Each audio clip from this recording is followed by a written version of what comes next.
Hi, partners of commercial fishermen. I'm so happy to speak with you again this week, and thank you for coming back. You know how much I appreciate you. I hope I share that as much as I possibly can. And if you haven't heard it lately, I love you. I mean, I truly mean that in the sense of it's so lovely to know that there are people out there in the world that understand this lifestyle on a deep level and that we can connect without even really meeting in person. It's like, oh, I'm not alone in this. I know there's others who understand what I'm going through, and it makes me feel validated. It makes me feel less alone, and it makes me feel empowered. And if you're new here, I'm Megan Waldrop. Welcome to the Partners of Commercial Fishermen podcast. I hope that you get some goodness out of this. And I really appreciate you taking the time to be with our community today. I know you can listen to any podcast right now and you choose to be with us, and that truly does mean so much. We are not alone. POCF, Pride. We got this. Each week, we bring you fresh, insightful interviews and solo episodes that illuminate our unique community and the incredible lifestyle that we share, which is being in love with a fisherman. As we know, that lifestyle entails so much more than a, quote, typical relationship. There's a deep sense of adventure, trust, and flexibility that comes with it, among many others. Things that only partners of commercial fishermen truly understand. And the best part? No matter where we are in the world, we can relate to this extraordinary lifestyle. This month, we're celebrating our international community. And today, I'm thrilled to introduce you to a special guest, Naomi Treneer, a partner of a commercial fisherman from the United Kingdom. Naomi is both the daughter of a fisherman and the wife of one, living in Newlyn, a picturesque seaside village and fishing port in southwest Cornwall, England. In this episode, she shares her experience growing up as a fisherman's daughter and how that shaped her life as a fisherman's wife. She also talks about her daily responsibilities as a mom of 2 school-age children and how she maintains her own independent life as a partner of a commercial fisherman in England. Let's dive in.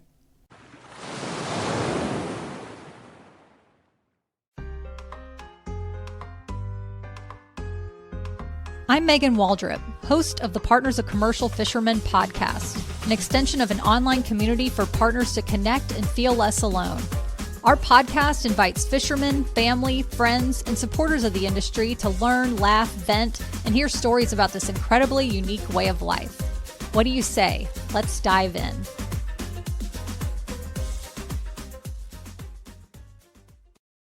Hey, Naomi, I'm so thrilled to have you join us across the pond. I'm in North Carolina. You're in the UK, and you're going to tell us more about your town in a second. But I'd love to start from the beginning. On our first POCF date, please tell us your name and where you are from. Hi, I'm Naomi Treneer, and I'm from Newlyn, Cornwall in England. And my husband is a fisherman. He's Will, and we have 2 children, Jack and Ellen, and a dog, Tilly. Oh, love it. That's so sweet. And you have experience with commercial fishing because you are the daughter of a commercial fisherman. So it has been in your blood. I have many years of experience of fishing. Growing up, my dad was a fisherman. My brother's a fisherman. Wow. My dad, he fished with his brother. So all my male cousins are fishermen. It is in my blood. Wow, that's amazing. So how did he get into fishing and what does he catch? So my husband, his dad was a part-time fisherman. He was also a teacher. And his granddad used to build wooden boats in Newlyn. So he was always, in Newlyn around all the other fishermen. And he actually knew my dad before I met him. And he has 2 seasons. So he's currently fishing for sardines, and that runs from July until about February, March time. And then a smaller boat, which he catches lobsters in, from about April till August, September. So they do overlap a little bit.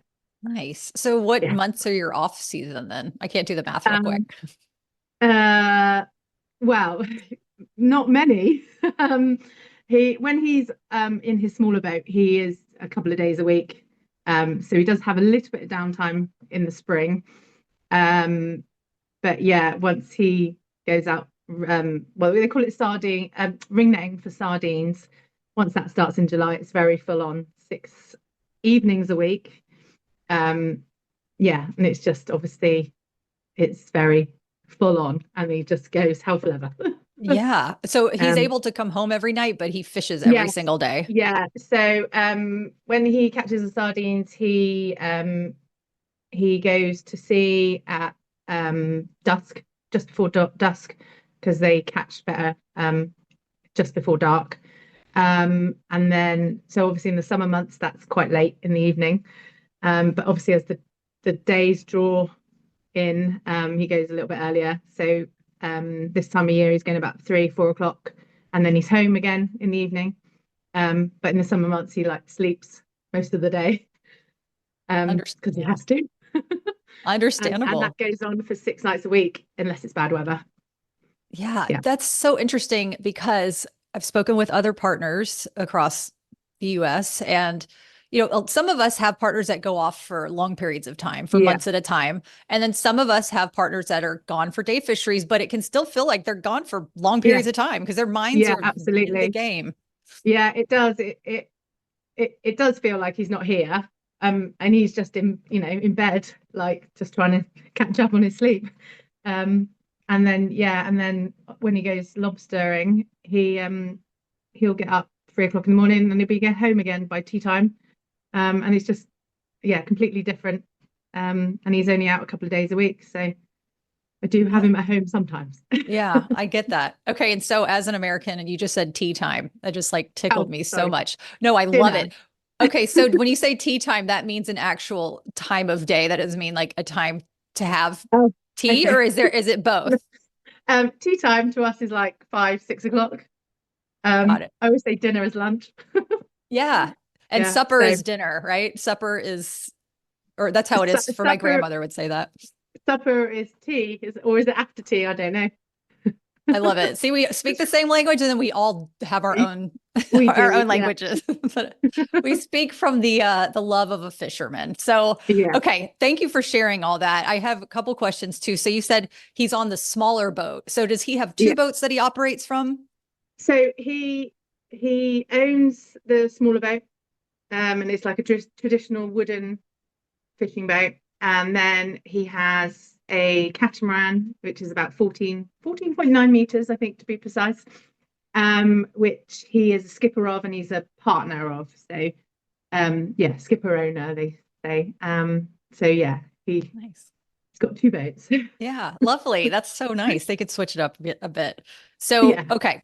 So then I want to back up a little bit and ask, yeah. have you ever fished with your father when you were growing up I around there? did, yes, yeah. So we grew up in a town called St Ives, and he used to have a wooden, what we call a punt, but a small boat in St Ives, and we used to go mackerel fishing from there. And his main boat was in Newlyn, and I used to go spider crab fishing with him, which he used nets for, so we used to have to pick up spider crabs from the nets. But my brother went fishing with my dad.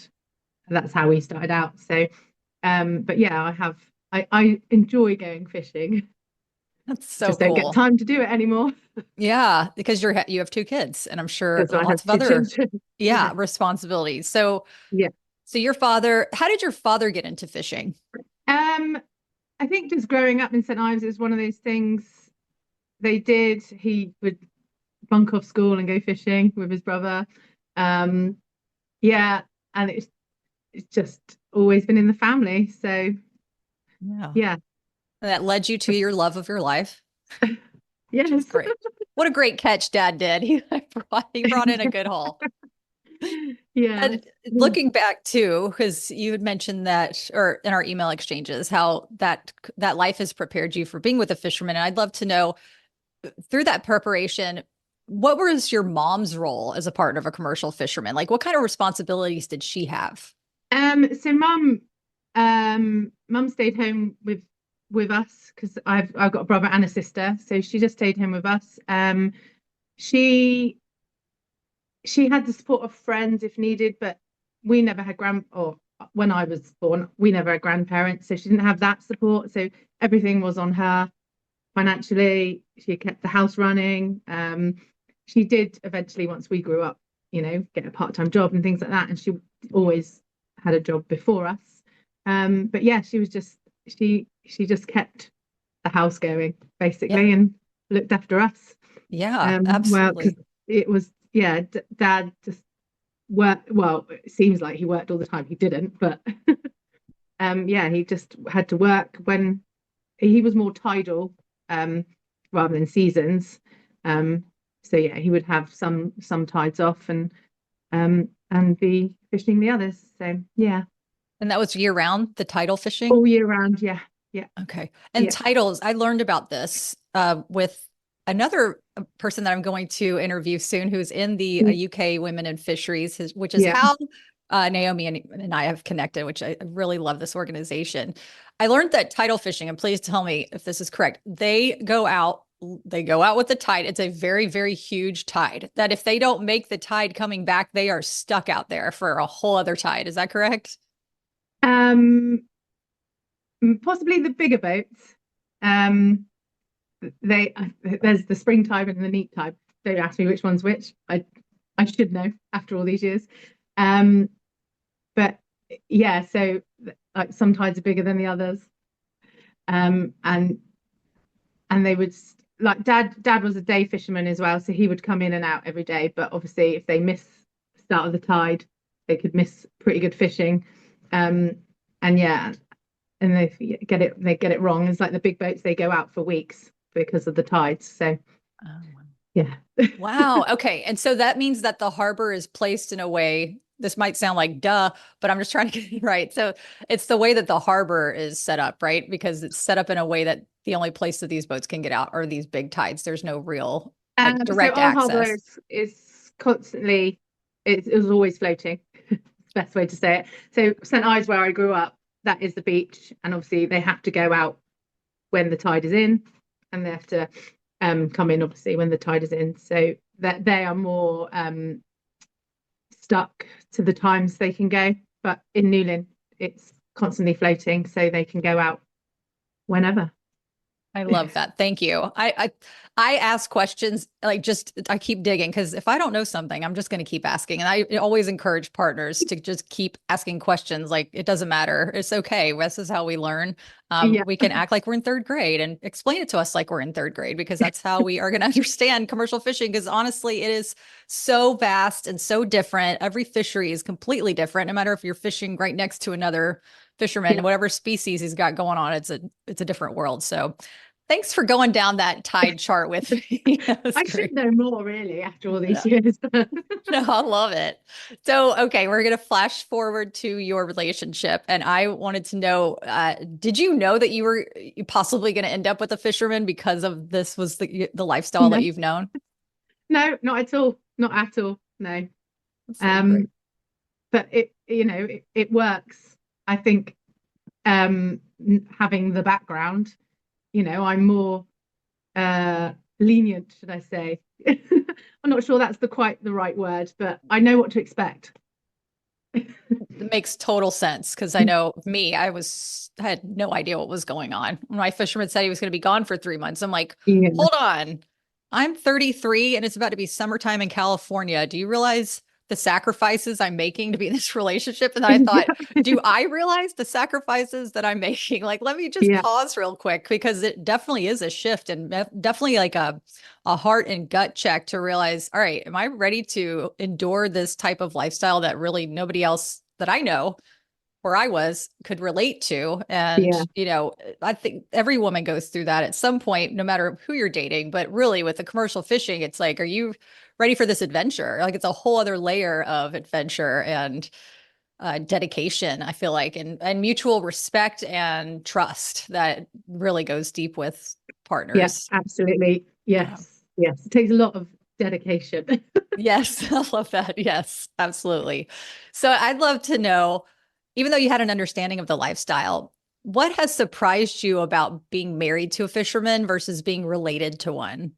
Um, I don't think there's been many surprises. I don't think there's been any surprises, to be honest. He obviously does a slightly different fishing to what my dad did. And in fact, I would say Will is most probably home more than my dad was. But yeah, I knew what to expect. I knew what I was marrying. I was marrying a way of life. Um, yes, it's just, yeah. And I think that's why we work, because I know exactly what to expect. Yeah. Day in, day out. Yeah. I love that you said I'm marrying a way of life. That is so true. That is Oh so to yeah, the point. yeah, That is so true, so real. It's marrying an identity at a point. Like it's a whole other, yes. I love that. yeah. Thank you for sharing that. And this is a side note question. Do you ever have fear for your husband's safety while he's out there? No, I don't. I tend to not think about it, and I know he doesn't go out in rough weather. But he is also on the lifeboat, on the Penley lifeboat in Newlyn. So I know he's very experienced with the sea. And yeah, I'm used to him going out on the lifeboat for shout, and they are in rough weather, and they have been in horrible extreme weather. So no, I tend to not think about it, because you just end up worrying, and Totally. they're perfectly fine. Definitely. That's such a great piece of advice. Don't think about it. Just like Don't think about don't it. think about it. That's so great. Everybody take a note. Don't think about it. So, okay, I have another question. Lifeboat. Does that mean it's a rescue boat? What is a lifeboat? Yeah, so it's a rescue boat. Oh, So yeah, anybody that's in trouble around Newlyn, Penzance, and the lifeboat, they obviously get a 999 call, and they are, yeah, paid to respond. So there's two lifeboats. There's what we call the big lifeboat and the small lifeboat. The And one is like a rib. So he is the coxswain of that. Um, so yeah, whenever he gets a call, he's runs out the door wherever we are. wherever you, oh, wow. Yeah. He's emergency responder, first Yeah, responder. yeah, Wow. yeah. And so that is a job separate from fishing, correct? Yeah, so that's volunteering. Oh, That's a volunteer role. But because it's based in Newlyn, it's just he's always grown up with knowing the lifeboat's there. And yeah, and when he was old enough to join, he joined. So, wow. What a and that was kind nearly soul. 18 years ago. Wow. That's amazing. Thank him for his service. That's just beautiful. So, okay, let's get into your day to day. What is your day to day like during the fishing season? Okay, so I obviously have to get the children ready for school, get them out the door. And then I also work part-time as well. So if I'm working, I work from home. So I'll come home, do my day's work, and then it's time to pick up the children from school again. And then they have various clubs that they need, sports clubs that they go to. So I ferry around the children to wherever they are. Hockey, swimming, football, cricket. And yeah, so obviously generally I'm doing it on my own. If Will's around, then he will help out. But yeah, it is up to me. If the kids want to do anything, I have to take them these places. So that is generally my day to day. Yeah. On my days off, I like to walk the dog. Um, and yeah, if Will's around, he'll come with me, and we try and spend a bit of time together when the children are at school, and just walking the dog and having lunch is, time together. Yeah. The simple pleasures of quality time. Yes, which are That's in short supply some weeks.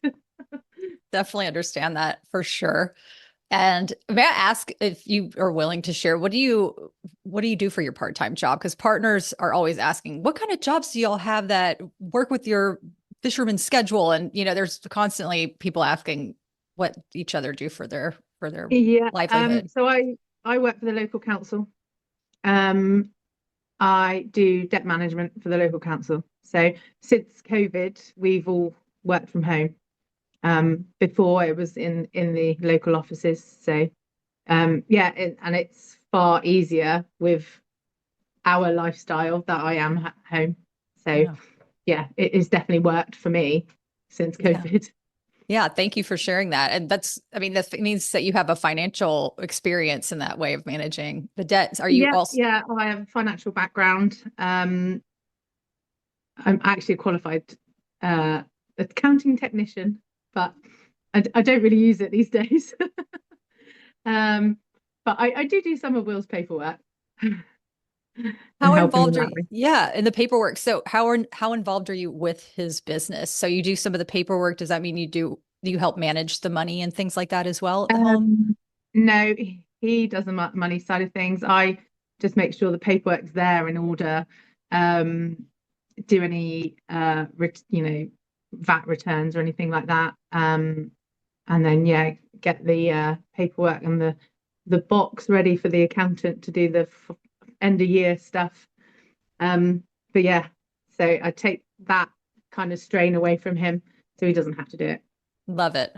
Love it. I love hearing how people work together when it comes to just the household and finances. And Yeah. yeah, in America, I don't know in the UK, but yeah, we're definitely getting our taxes together. April is our Yeah. tax time. What is your tax time over there? January, end of Oh, in January. January. Okay, Yeah, it's all going to nice. be done by end of January. So Oh, that's nice. Okay, yeah. cool. All right, so I wanted to talk. Oh, wait. Yeah, in the off season, I guess you kind of mentioned this. Like your day to day in the off season is more of spending that quality time with your fishermen. Yeah. And we'll try and go on holiday if we can. Sometimes it's very spontaneous.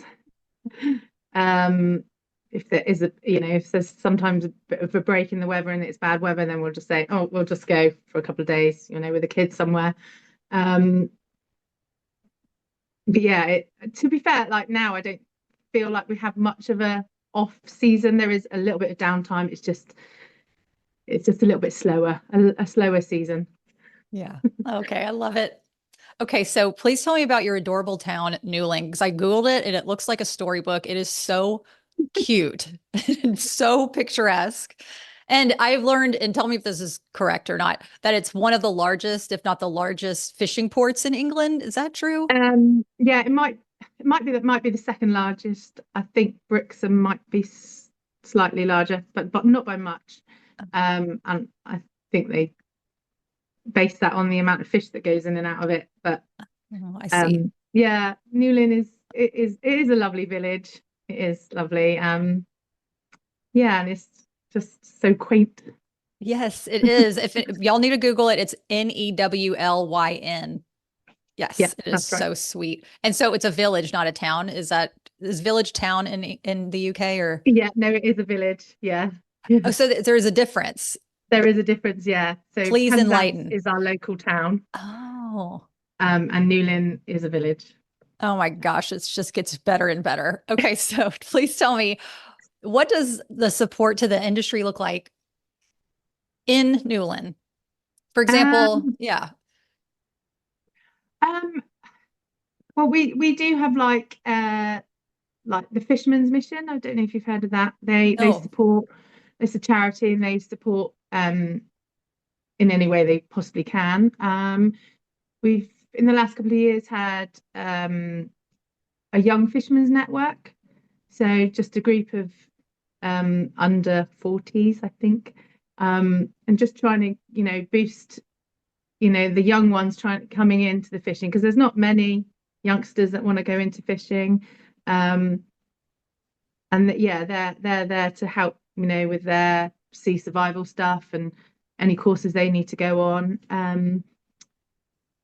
Yeah, I think that's about it. yeah. Is I'm there a sure there's fisherman? more. Oh, yes, of course. There's always like little tiny nuance Yeah, things, right? Is there a fisherman's wives group where you live? no, there isn't. No. Oh, interesting. Okay. And so, how do you find support when you need it? Like if you're emotionally stressed or fearful, or it sounds like you're good with the fear because you're like not even going to engage in it, which No. sounds great. Or any kind of support with the children. Where do you find support? Um, I usually call on my parents or Will's parents. They're very good. They are very supportive with the children and they look after them when we need them to, or school holidays and I'm working, they all go up there. They both sets live quite close by.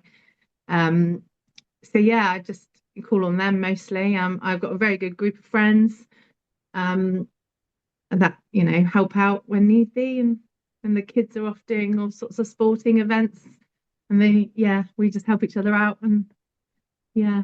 Oh, I love it. That's so nice that you live near both of your parents. It's so special. I just moved full time back to North Carolina. My parents live nearby and my nephews, and I've lived away from my family for 10 years. And then just being able to just drive over to their house is such a gift. I really, really love it. So how nice that Yeah. your kids get to grow up with both of their grandparents nearby. That's so special. So I want to talk about the way that we connected, which is through the UK Women in Fisheries. And how did you get involved with UK Women in Fisheries, and how has that connection helped you? Um, oh, I think I've seen it on Instagram, um, and just signed up. It wasn't very long ago that I signed up, so I've not had a huge involvement with them. Um, but obviously they've connected us. Um, yeah, so yeah, hopefully more things to come in the future. Yeah, absolutely. What drew you to want to join? What was it about them? I just, I don't know. I've never had the support, or didn't even know there was support out there for the women in fisheries. I just thought it'd be a nice, another nice network to connect with and have like-minded people like myself, Yeah, hopefully. absolutely. Yes. And it's for those who aren't familiar, the UK Women in Fisheries is a network for all women who work in UK fishing, from vessel owners, fleet managers, fishermen, partners of commercial fishermen, fishmongers, processors, fishing conservationists, charity workers, trainers, or workers elsewhere in the industry. So everybody is able to connect in this way. And it's such a caring staff that I've met. I've met Stephanie, and she's just so genuine. And I'm really excited that I get to be in a webinar with y'all soon. So that'll be fun. That's going to happen in March. So I'm excited about that. So have your children expressed any interest in commercial fishing? Yes, my son is fishing mad. He absolutely loves fishing. My daughter, she likes going out on the boat. She doesn't shout about it so much as my son Jack does, but he'll go down the boat. He has his oilskins on. If if Will's in landing early, that he'll go down and help him and the boys land the sardines. He's got his own little um ice scoop, like a miniature ice scoop, so he helps shovel in the ice. Yeah, they I think Jack will most probably be a fisherman. Oh my gosh, that's adorable. How old is Jack again? Jack's 8. 8. Oh my Yeah, gosh, how cute. I love yeah. that. And so, kind of switching on a serious note, do you feel that your fishery is in any kind of threat anyway? I know people in the United States were constantly feeling like there's lots of rules and regulations going on, and a lot of people feel that they're, threatened all the time with Yeah. what's the fishery going to be like next year? Does it feel pretty solid where you are, or is there kind of a discussion here and there? Yeah, it's pretty solid. Like the sardine fishery are accredited by MSC. Um, so it's sustainable. And they manage their own stocks. So there's a lot of scientific work that's gone on behind the scenes to get it to that stage. So no, I believe it will be around for many years to come. Um, yeah, That's hopefully. that's great. This has been so nice chatting with you and learning all of the similarities that we have and differences. And I love your point of view. It's very it feels like you're settled. You understand what's going on, Yep. and you allow yourself to exist in your independent life as a partner of a commercial fisherman, and welcome your fisherman when he's able to come in. And Yeah. it feels really healthy and powerful from hearing from your side. So I really appreciate you sharing that with us, because a lot of partners in the United States that I've spoken with, there is a lot of anxiety around, not just finances, but the safety of their fishermen. And it's really nice to hear from an established generational fisherman's wife. It's like, hey, trust in your fishermen. Don't Absolutely. go down the rabbit hole. It's going No. to be okay. Everything's going to work Yep, out. definitely. I love that. So, on that note, the final question: what does being a partner of a commercial fisherman mean to you? Oh my gosh. Just, being there, supporting when you can, when you need to. Yeah, I just that's quite a hard question, really, because I've been brought up with it, and it's I think you just have to go with the flow most of the time. Yeah, and as I said, it is definitely a way of life. So well put, because it's the simple things. It's being there for your fishermen. It's being flexible and Absolutely. and embracing it. Yeah. Yeah. So, flexibility. That's definitely what it is. Like when people ask, so when is your fisherman coming home? And I just kind of blankly stare and I'm like, I Yeah. don't know what to say. But yeah, the flexibility piece and just having that strong, independent life that you feel your own joy, you have your routines that can bring you peace no Yeah. matter in the off season or during the fishing season. And you seem Yeah, like such definitely. a great example of that. And I really, really appreciate your time. Thank you so much for listening. To support our community, I'd so appreciate it if you'd tap the subscribe button to this podcast or write a review. And if you're a POCF who wants to connect further, go to POCFpride.com for weekly vlogs and to learn about opportunities to join our private communities. We'd love to have you.